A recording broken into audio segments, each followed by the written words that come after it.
Can you imagine not being able to read and write?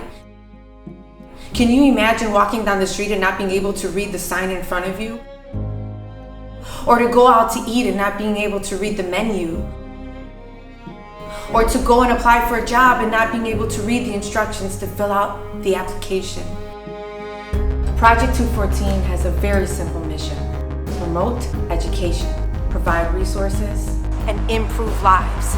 My first year of teaching was the fall of 2009, and you guessed it, my room number was room 214. I was confronted with issues that I was not ready to confront, like gang violence, single parenthood, poverty, crime. The students that I had were in so much trouble, they had to focus on where they would get their next meal versus passing their next test. The school that I taught in was sandwiched in a very gang-infested neighborhood, so I myself was at risk. Instead of graduating my students, I was burying them. My second year teaching, I buried several of my students. This painting right here was painted by some of my former students when I was working inner city, some of whom have passed away. I might keep it in my classroom just as a reminder of where I came from and what some of my students have gone through. I knew at my students' funeral that I needed to be more than just a teacher. Nelson Mandela once said, "Education is the most powerful weapon that we can use to change the world." And indeed, that's the weapon, Project 214. The world is a global classroom. A large portion of the amount of people globally that cannot read and write are girls. Studies have shown by the US Department of Ed that 32 million people in our country alone cannot read. According to the World Literacy Foundation, 1 in 5 people cannot read or write. What does that do to our society? Project 214 is going to focus on students in crisis, students that are in need, students that are at risk. The backpack will be Project 214's symbol. And inside that backpack are going to be the basic resources that a child will need to learn and be successful in their school. But the backpack symbolizes a journey to a better hope, a better future. But we need help. We need funds, we need resources, we need kind-hearted people that believe in the mission of literacy, of hope, of pursuing one's future. We need sponsors that will turn into long-term partners that are willing to partner with me both locally and globally to promote literacy around the world. Will you partner with me? Because every student matters, one student at a time.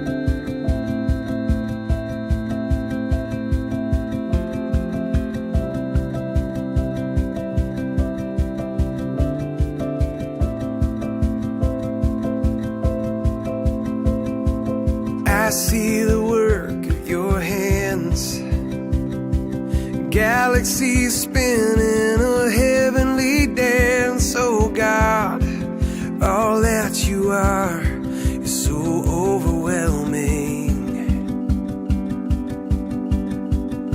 And I hear the sound of your voice. All at once it's a gentle and thundering noise. Oh God, all that you are is so overwhelming.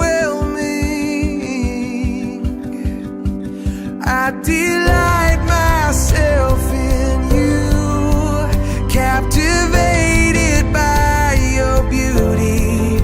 I'm overwhelmed by you. And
There is no one more beautiful.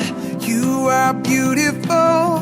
God, you are the most beautiful. And you are wonderful.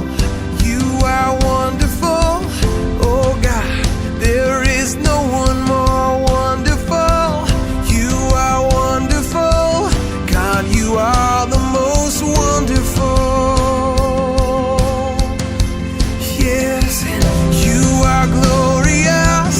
You are glorious. Oh God, there is no one more glorious. You are glorious.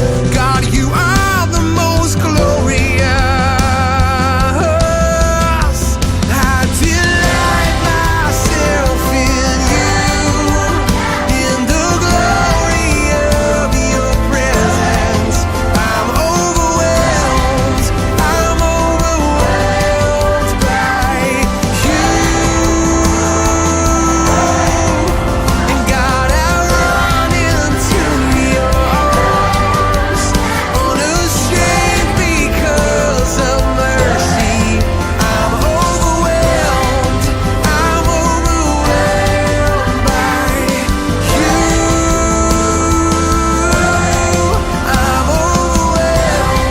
I'm overwhelmed by you.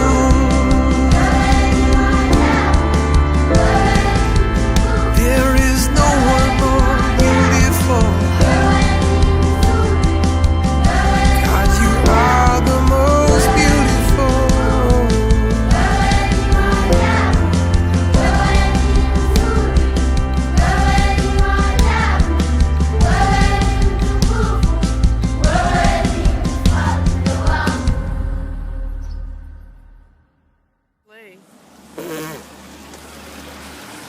So here's the main street, here's Puerto Viejo. Calle 71, there's Leslie. Cars everywhere. Palmas mixed with houses and actual restaurants because it's so touristy. But we can't bring the cheap coffee in there. We can't bring the cheap coffee in there. Hey, Gogo! I made friends here. Here's a place where I get my morning coffee. Just a little bit of what it looks like. And the beach is right there. From over there.